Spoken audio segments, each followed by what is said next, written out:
Back in 2018, who would have guessed that this small artist drawing a bunch of fan art would one day grow to become one of the most successful and influential digital artists on the internet? This is Sam Does Arts, an artist from Canada with over 2 million followers that started out as a fan artist and eventually exploded in popularity with his iconic art style. Over the years, he managed to cut down his drawing time. Now he usually spends less than 2 hours per piece and gets hundreds of thousands of likes and comments with every single post. So today I'm gonna show you how I managed to apply his techniques that I learned on his Patreon course that will teach you how to draw faster and better. To go from a 5 to 6 hour per piece to an average of 1.5 to 2 hours per piece, while still managing to leveling up the quality of your artwork. We'll cover everything from his brushes, his sketching phase, coloring, how he draws hair, and much more. And we're gonna finally find out if the secret to his success really is the Peppa Pig shirt. I'm just kidding.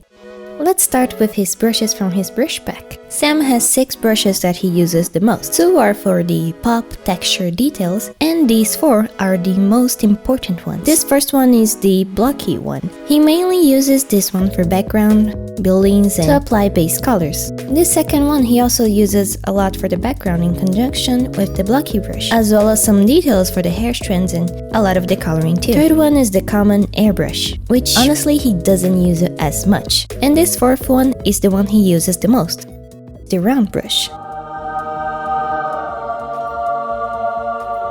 Unlike this Procreate brush that blends the colors together, this one leaves a little bit of texture behind. It's pretty much the same as Procreate's hard brush. He also has a lot of textured brushes on his pack, which he only uses when necessary.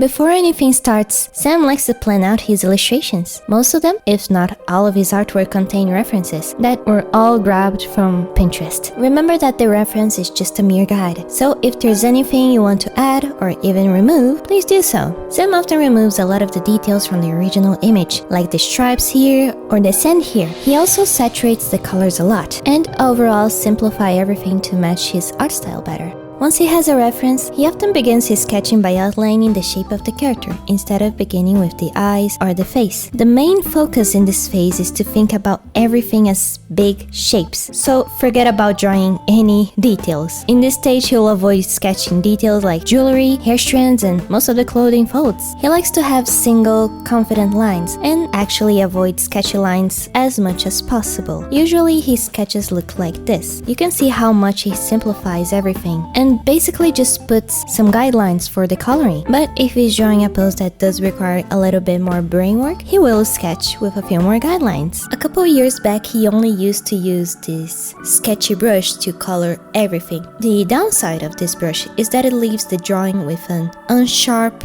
and overall smudged low quality look, which is why now he recently mostly uses these 3 brushes, which leaves a crispy, defined edge compared to the sketchy brush. When putting down the base colors, remember that the first colors that you'll pick are the most important ones. They will set the mood of the whole drawing, and they will be the foundation that will show in the final piece. They will influence the rest of the colors that you'll add in the illustration. So if you don't have a solid foundation and the colors look weird, unnatural, or moody, it's very likely that your drawing will end up looking like this.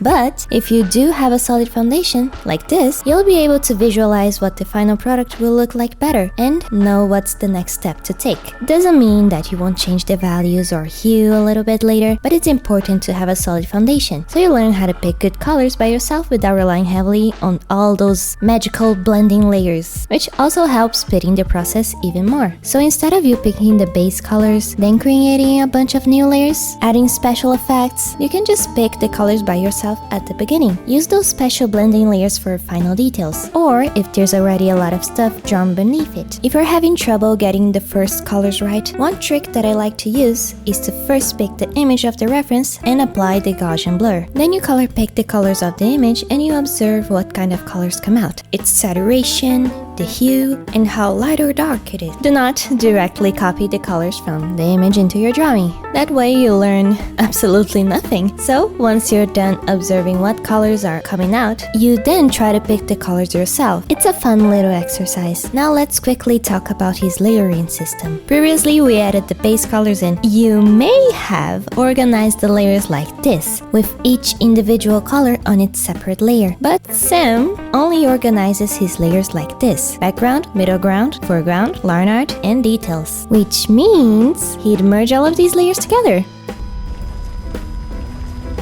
Don't panic. If you regret something and want to change the colors at a later stage, you can always select the area you want using the magic wand or automatic selection tool. Adjust it with the hue bar or create special layers to adjust it. Most of the time, he'll create a new layer on top of it, draw, and if he's satisfied with the result, he merges it down. It makes everything clean and organized, and it also helps you save time. If you think that each time you want to add something new or make changes, you won't have to scroll through all of the layers that you've created. Alright, now back to coloring. When adding shadows, instead of using a multiply layer that darkens whatever colors beneath it, Sam likes to color pick the color he'll add a shadow on top of and change the color wheel to make it a little bit darker and more saturated. Like in this area of Miles' face where you need to add some blue light in it, simply select the color that's already there and move the color wheel to the desired color. It's important to select the color underneath first so you preserve some of the values and so that it doesn't stand out too much like it would if you were to pick the color by yourself. Following this principle, you'll save yourself a lot of time because you'll be barely using blending layers. In this stage, you'll basically be back and forth with these two brushes. Multiply layers are great if you already have a lot of stuff drawn underneath it, but if it only has a couple base colors, it's easier to pick the color yourself.